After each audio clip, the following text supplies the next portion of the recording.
Hello, fellow scholars and purveyors of morbid curiosities alike. I'm Dr. Caleb, joined by the street artist himself, Dr. Zach. And this is SCPod.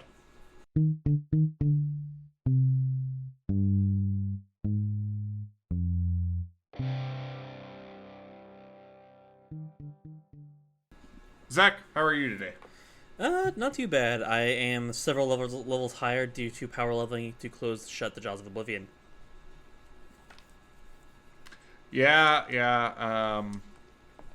That's a thing. That's a piece of SCPod lore. We're recording this, when did the Oblivion remake come out? About 2 weeks ago.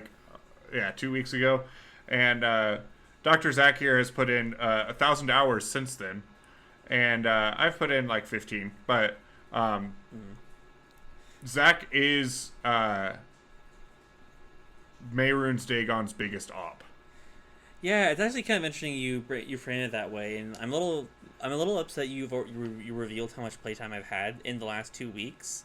But since you brought it up, I want to I follow in the footsteps of my great mentor Cave Johnson, and that I've harnessed the power of parallel realities to maximize my productivity and the amount of time I can spend playing Oblivion. So I am no longer a single solitary Dr. Zach playing Oblivion, the remastered version. I am several dozen Zachs playing the remastered Oblivion versions across all iterations at once over various parallel universes. Aren't we covering an SCP later this season that is that exact concept, just about monkeys writing? Dr. Caleb, I am in no way involved with the scheduling for this show, so you tell me. I just that's a surprise tool that will come in handy later. And by later, we mean in about 8 weeks. Yeah. Zach has been using SCP Foundation tools to be able to pause time and go to different timelines and stuff like that. Anyway, before the Hat Man gets involved, Zach, what are we covering today? Today we are talking about one of my favorite SCPs we've covered. We'll probably cover in this show is SCP-1155. Yeah. As the inaugural episode of SCPod Season 5, which is absolutely insane to say, we are covering SCP-1155, which the title of is Predatory Street Art. There we go. So item number SCP-1155, object class Keter. Special containment procedures are as follows. SCP-1155 is currently contained in a disguised parking lot adjacent to an abandoned shopping center in some city's metropolitan area. This building is to be marked condemned, and access to both it and the car park should be restricted by Foundation personnel posing as security guards from a security guard company. Civilians are to be deterred from entering the site and supplied with standard cover story 47. Quote, structural instability / sinkhole, if they are inquired as to why. SCP-1155 must be kept under constant observation by motion tracking security cameras. If SCP-1155 is observed to vanish, Mobile Task Force Pi-1, the City Slickers, should be notified immediately. Personnel should not routinely attempt to view SCP-1155 directly. Observation must be conducted remotely. Then there's a whole redacted piece of this that who knows what went wrong with that, but We'll get following incident 1155B, it has been observed that completely enclosing SCP-1155 has a tendency to hasten a relocation event. Revised procedures now recommend the evacuation of the immediate area surrounding 1155 to the minimum distance necessary to prevent contact with the general public, unless 1155 manifests in a high visibility location or anywhere where preventing public egress is impossible. At the present time, 1155 cannot be permanently contained by any known means.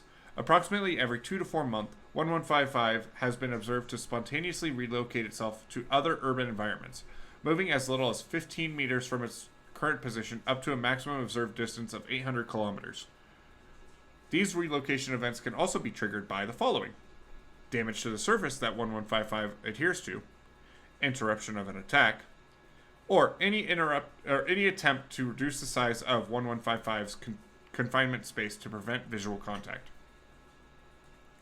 Therefore, current containment efforts are centered around swiftly ascertaining 1155's new location and isolating it from public view.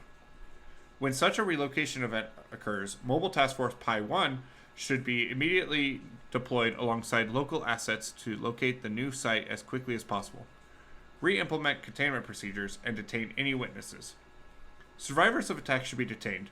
Uninjured witnesses may be administered Class A amnestics and then released. And then description. SCP-1155 manifests as an work of street art or graffiti depicting the form of a humanoid creature with sinewy forelimbs, claw-like hands, and the head and feathers of an owl. The depicted pose is variable but tends towards a predatory stance with eyes that appear to track the viewer. Anyone viewing this image directly will experience a compulsion to investigate it further. The victims describe a nervous fascination and a desire to move closer. This can be resisted with effort, especially if the subject is aware of 1155's anomalous properties. If a subject approaches to within 2 meters and is not in the line of sight of another person, they will be subjected to a violent attack, suffering severe laceration, dismemberment of extremities, whole or partial removal of soft body parts, and penetrating head trauma consistent with those that would be inflicted by a large beak and or talons. The attack generally takes about 6 seconds to conclude, upon which both SCP-1155 and the victim will vanish, and 1155 will appear elsewhere in the usual manner of a relocation event within 7 days. Attacks can be halted before this event by re-establishing a line of sight to the victim, but this is not recommended. See Incident 115A. Attempts to track where the victims are taken by equipping test subjects with GPS locators have failed. Based on tested interruptions performed at predefined intervals, the attack follows a defined pattern. The victim will be first restrained, the eyes and tongue will be removed, rapidly followed by the amputation of the hands and feet. The victim will then be disemboweled and the intestines and stomach removed. Death usually follows due to shock or rapid exsanguination, but only if the attack is interrupted by visual contact. The fate of the victims who disappear along with SCP-1155 at the conclusion of the attack is unknown. Alright, so there's there's 2 pieces of addendum here. You got Incident 115A and 115B. Incident 115A is as follows. 2 surviving Class D personnel used for, quote, attack interruption tests were given medical treatment and kept alive in the aftermath of the event. Both were incoherent and could not adequately communicate what had happened to them. Though D-89786, whose eyes were removed during the attack, claimed to still be able to see and provided a description of a larder containing bodies of previous victims of SCP-1155, along with the entity itself. D-89786 escaped from on-site quarters during a containment breach by a different SCP and was pursued by local law enforcement in a nearby town, who were told he was a severely disturbed patient from a local mental hospital. An officer reports that they saw the suspect walking into an alleyway, but before they could apprehend, a scream was heard and they rounded the corner, and it was found that D-89786 had disappeared. The alleyway was a dead end with no visible exits. D-89789, both eyes, tongue, hands, and feet removed before the attack halted, was successfully transferred to a different site. A period of rapid relocations was noted in SCP-1155, where it was observed in several public places with a posture that suggested hunting/tracking behavior. 1155 appeared for several hours high up on the side of a building, in full view of many witnesses, who fortunately could not access it. In view of the difficulties of containment, Site Command made the decision to bring D-89789 back into the city. 1155 was observed to appear several times on walls, advertisement boards, and bridges along the transport vehicle's path. D-89789 was observed to become increasingly agitated and hysterical during this process. D-89789 was transferred to a remote location on the edge of city limits, placed in front of 1155, whereupon visual contact was broken. 1155 and D-89789 disappeared, and 1155 resumed previous pattern of manageable relocation behavior. And then, lastly, there is Incident 1155B. Elements of Mobile Task Force Pi 1 located 1155 in an abandoned subway station after most recent relocation event. The team leader made the decision to obscure SCP-1155 with a vending machine until more containment resources arrived, on the basis that there were not enough task force members on site to guarantee a secure perimeter, and local transients were known to use the area for shelter. SCP-1155 immediately displaced to a nearby children's playground, causing a number of casualties before it could be located. Due to the highly public nature of this location, decision was made at the command level to again provoke the displacement event, resulting in the current containment situation. Containment at the current location was expensive, requiring that an entire shopping center be acquired by the Foundation and then subsequently closed, but the revised containment procedures have resulted in the longest time since the relocation event to date. And then there is a note from another researcher, which reads, "The last few containment relocations may point to a disturbing trend.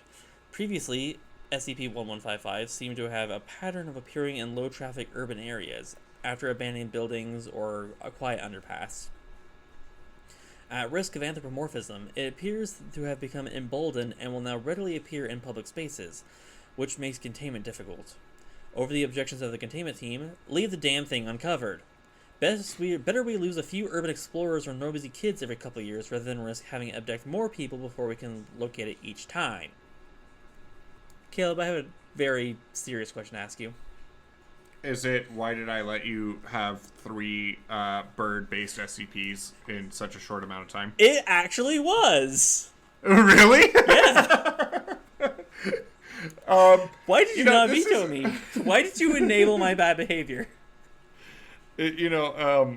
After some B-roll footage and after I said some things about your character off camera, I have decided to indulge you a little bit and let you kind of have your thing here. The other thing is, this one doesn't disturb me quite as much. This one, while it is owl-like, the photos and everything that I've seen of 1155 are all, I mean, it's street art. It's like if I saw a photo of like an Aztec drawing of a bird, it's not going to freak me out. Gotcha. So you're indulging me on this so that so it doesn't come out in worse areas later. Exactly. You know me. Listeners, just a clue in on what it's like to record SCPod. Dealing with Zach is kind of like dealing with an SCP itself. Sometimes you have to indulge it or, feed it D-class or things like that in order to save the better population. And so I do this for you guys. If it wasn't for me, you would have to deal with this maniac prowling the streets of your neighborhoods. Not unlike a certain piece of predatory street art. Exactly. That's good.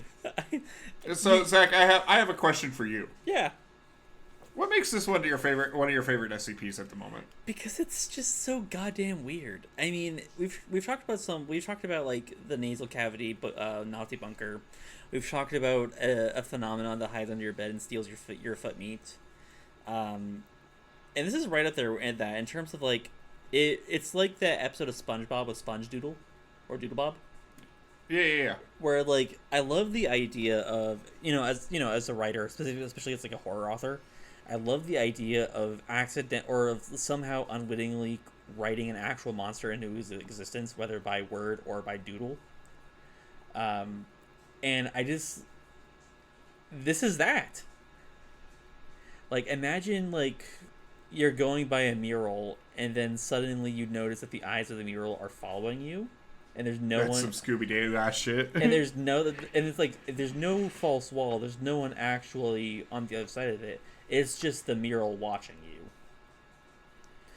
And I think that would be I think that would be fascinatingly eerie enough, but with this one, it's an actual monster there that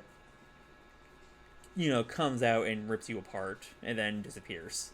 There's no like there's no masked cult tied in. There's no giant conspiracy. It is a monster that just shows up, it does random violence, and leaves. Yeah, yeah. We talked about having callbacks to previous seasons and stuff like that, but I kind of want to call back to like our first season where we talk about like why this kind of works, and it's like that you are unsettled by seeing something. I've often like okay, a little bit of a story time here. Okay. I read Where the Sidewalk Ends by Shel Silverstein when I was very little. And there was a poem in there. I think it was called The Thing or something like that. And it was like, there's this gross monster and he's hiding right behind you, blah, blah, blah. But it was accompanied with an illustration that, when I think about it to this day, scares the shit out of me. Not because I think it was actually scary, but like it had that traumatizing effect on me when I was a kid. The first time I read it, my dad was actually standing right behind me. He had no idea that we were reading it. He was just like standing there shirtless, and it freaked the fuck out of us. But that being said, it's one of those things that like that illustration has drawn me in. And so like I would go back to that book and I would flip to that page just to look at it and like kind of like desensitize myself to it. So the way this works so well is you see a disturbing ass owl that looks like it's going to hunt you, but then your curiosity takes over and you want to go investigate it. And then you fail your wisdom roll and you keep going towards this thing. This thing plays out just like a D&D encounter, actually. Yeah. But, and then it attacks you. So it plays on that like, oh, that's kind of creepy. I kind of want to keep looking at that. It's like the same thing that makes people want to read horror or watch a horror movie or something like that. Exactly. That's I was gonna say exactly that. It's like it's dangerous enough to be an actual problem, but just interesting enough to like make you want to know more. And again, one of the things I really appreciate about the file we have on 1155 is that there's no extra material. It's just a thing. It's out there in the world. Who made it? Not necessarily the most important question you should be asking right now. Is how do you defend yourself against the painting? Exactly. And I really appreciate it because, the danger is quite clear. The problems in containing it are evident. But also, like, the sheer logistic question of, like, if you shoot it, are you just shooting the wall it's on and just making it relocate? Can you actually destroy it? What would that even mean? And I feel like this is like just like the purest essence of like a good monster story, in a way where it's a thing. The best way to deal with it is to not engage with it in the first place. It's like pressing a button for a machine that just shoots you in the face. Yeah. You avoid the danger by not pressing the button that shoots you in the face. Yeah. But this is a goosebumps ass monster. It is like, yeah, it is the platonic ideal of like a monster story for me in a lot of ways, where it's like there's no moral, there's no allegory here necessarily. It's beware of your own curiosity about things you find out in the world.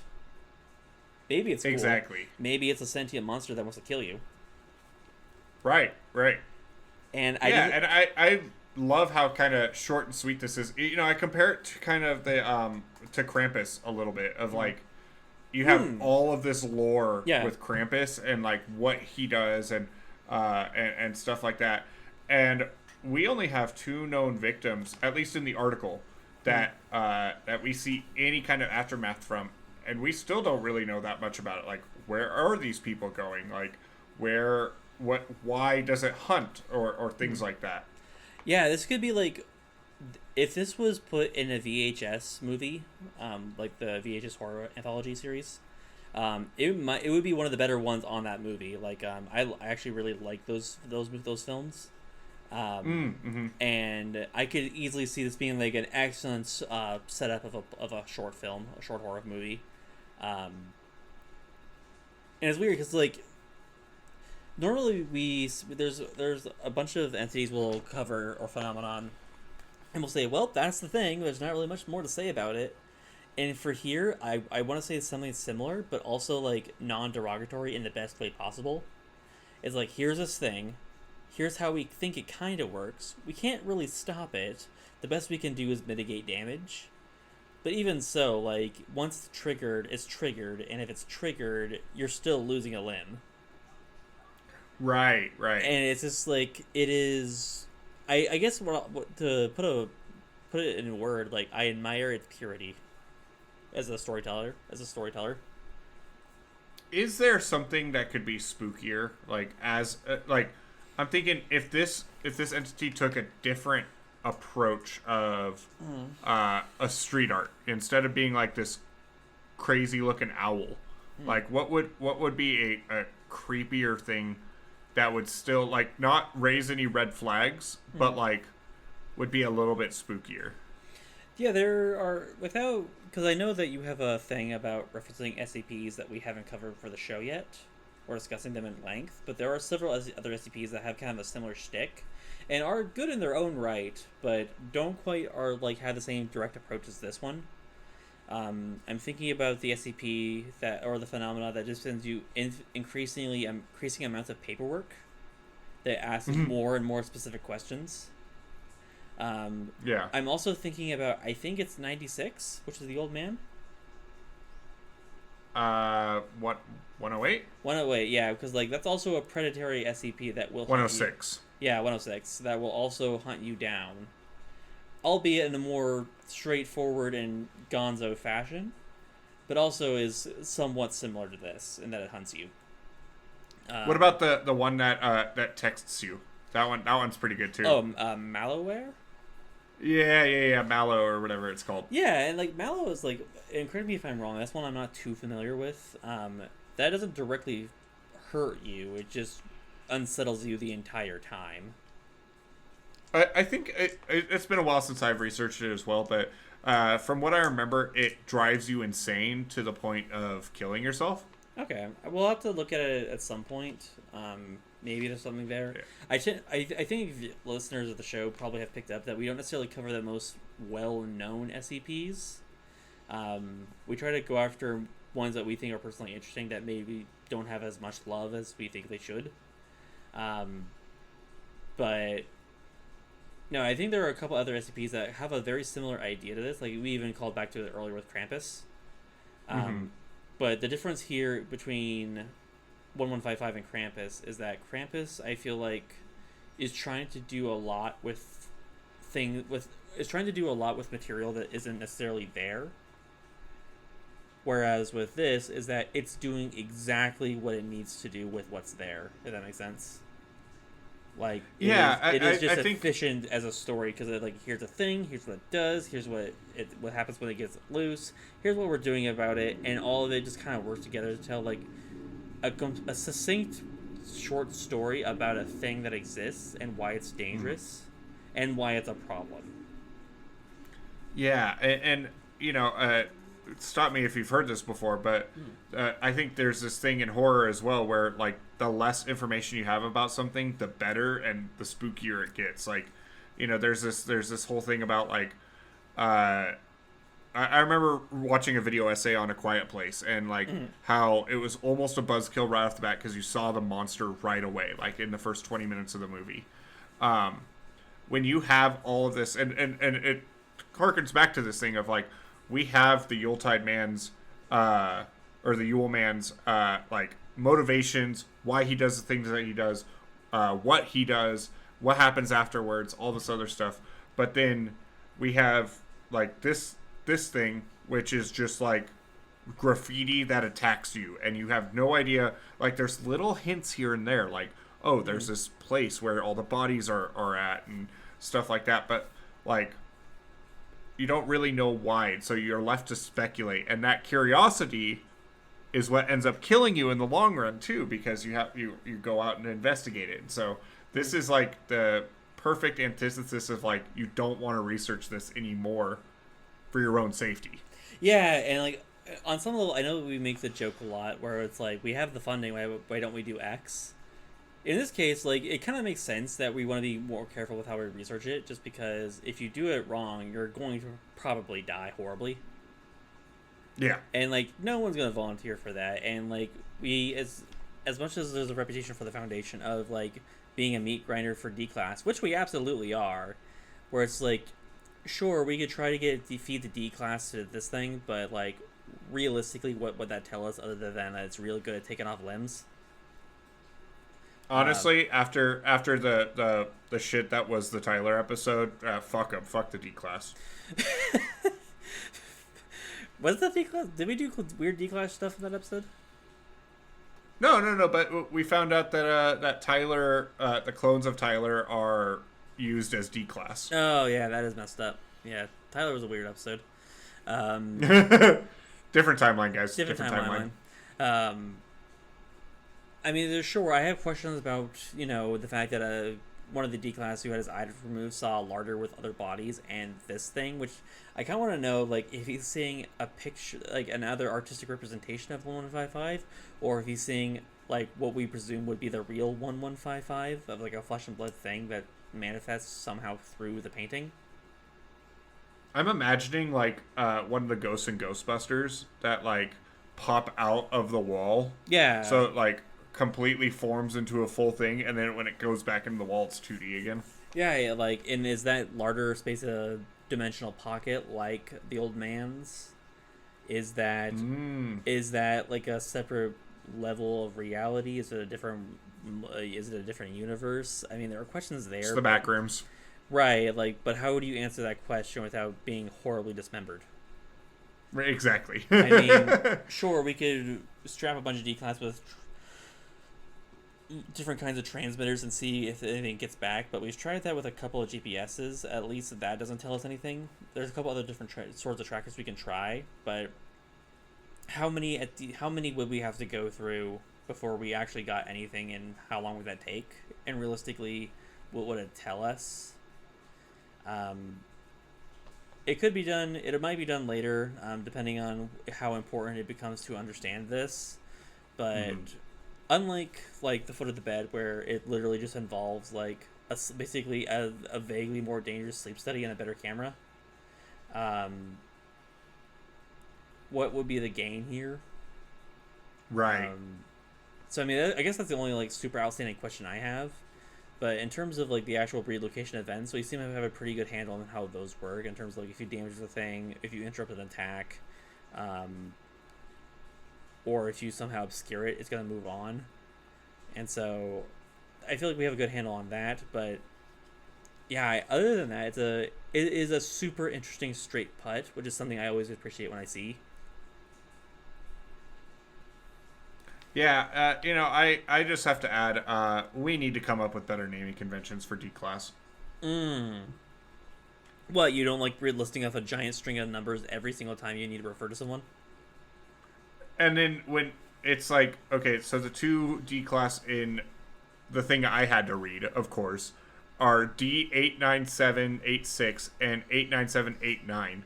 When you're just trying to read along, you're like, it's like, man, why can't it be like, why can't they get like MTF names? Like, oh, the D-Class for this SCP are Dave and Gary. I love the idea of like kidnapping a prisoner and being like, your name's Robert now. Like that, like I think on some levels that might be a little worse than like, giving them a string of names, just because like it's dehumanizing in a different way. The staircase where the audio logs are like, they're like, D dash blah blah blah blah blah blah, go back up or go back down. And it's like, can you imagine you're like trying to bark orders at this guy who's panicking and you have to keep calling him by his 5-digit serial number? Right. Like, it'd be so much better if you were like, Sloan, go down. You just name after like Bruce Willis. God damn it, get up here.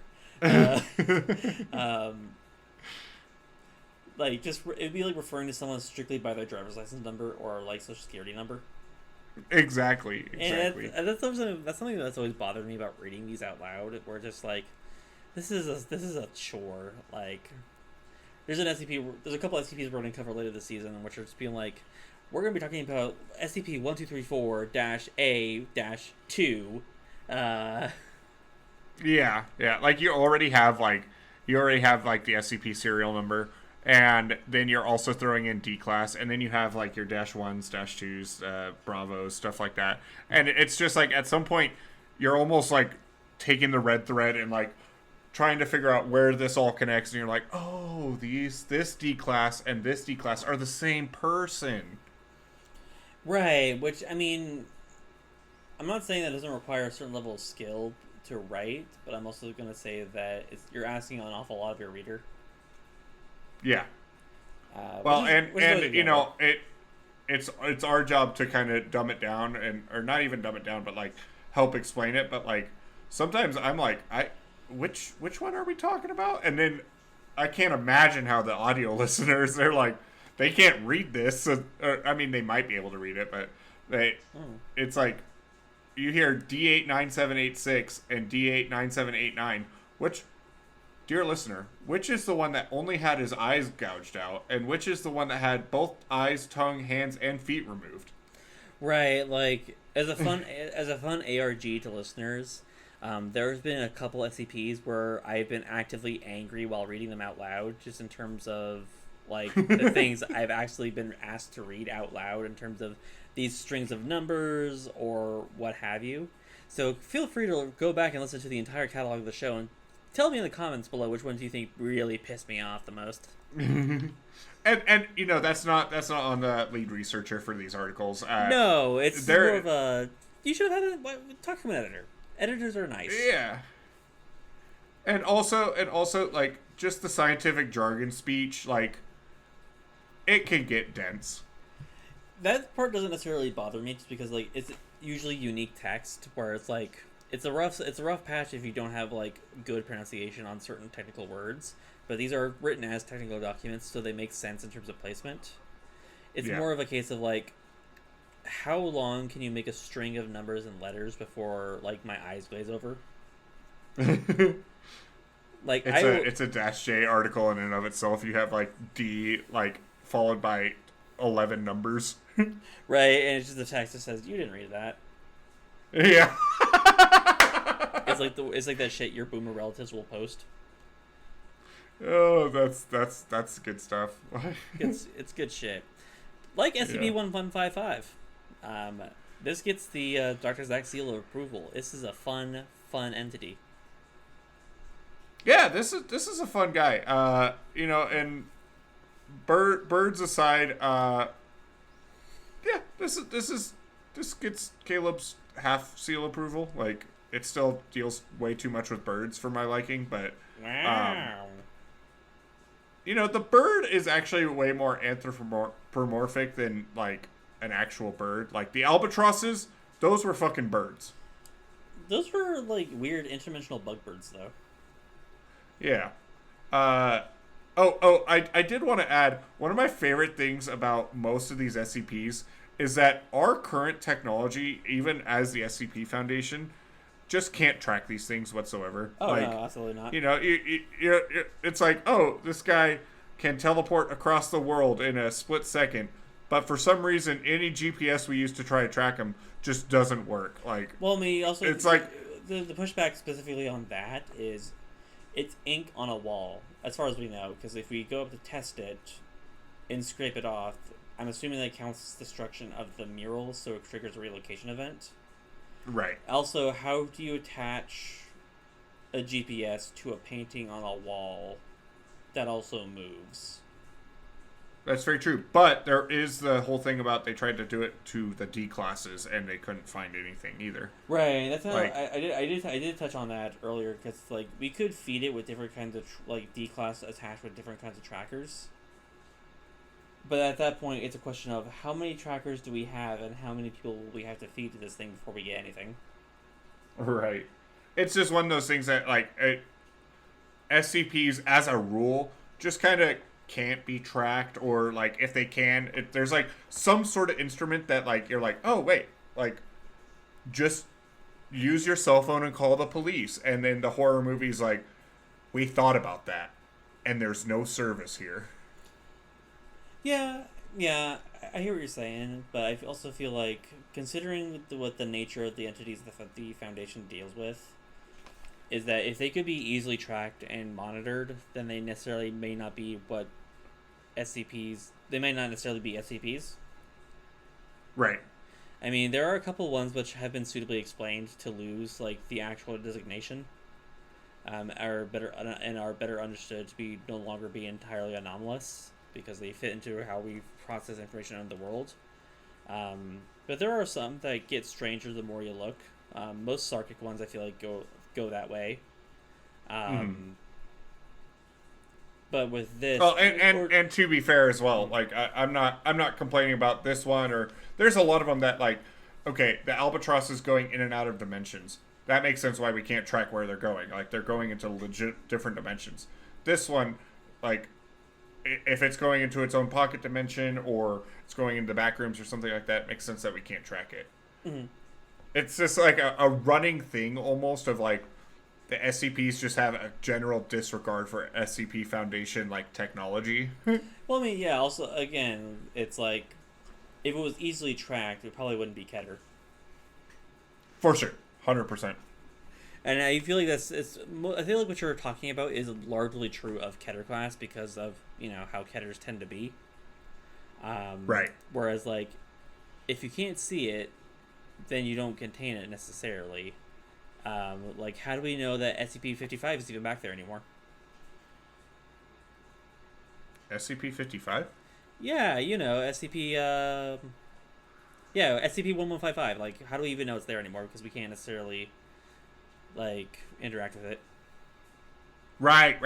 Sorry, for some reason, like when you talked about whatever the other SCP, like I just had all this flash of like hentai in my head. Yeah, that's weird. You should see a doctor about that. Not me, specifically not me. Maybe a plague doctor. Yeah, we don't know where he went after the episode. Anyway, Zach, do you have anything you want to add about 1155? Just to reiterate that I really like this one.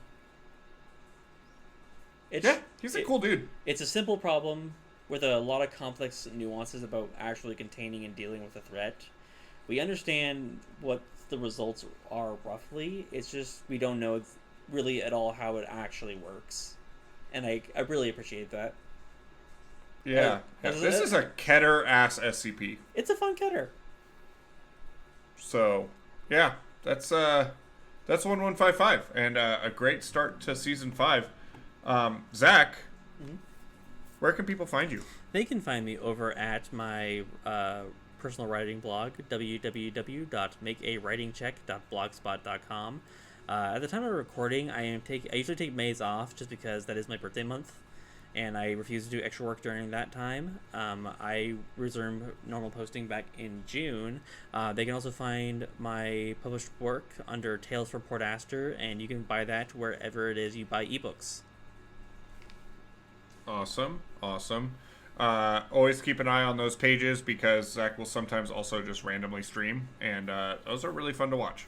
Yeah. So, yeah. You can find me at Calica1738 on Twitter and Instagram, as well as Calica on YouTube and Calica Plays on Twitch. I also just started another podcast recently with some good friends of mine talking about Yu-Gi-Oh! And just kind of competitive stuff with that. I don't know if there's going to be very much overlap with our listener base for both of those, but if that does interest you whatsoever, that's going to be on Resurgence YGO on YouTube. Very laid back, and I also lead that podcast too. So if you like what I do over here, you're going to get kind of a touch of that over there as well. You can follow the podcast, SCPod, that is, on SCPod_cast on Twitter or SCPod.cast on Instagram. We're both on Spotify and on YouTube. And I say this in every single episode, and I'm not going to beat a dead horse. Please remember to like, rate, follow, subscribe, comment, things like that. It does go a long way of pushing us into the algorithm, and it really has done a lot for us. We have reached out to some of the other authors, some of the authors of these SCP articles, and They seem to really like us, and it's a humbling experience to talk to other people in this community. So we're just always humbled by like how crazy this entire thing has been. So yeah, that's all we got for you today, and look forward to season 5, and it's just gonna get weirder and wackier from here. Zach, what funky new phrases do you have for us today? Well, stay tuned to Extreme Deathmatch Champions presents A Light Without Shadow, a Ritual in 5 parts. Thanks, guys. We'll see you in the Jaws of Oblivion. Bye.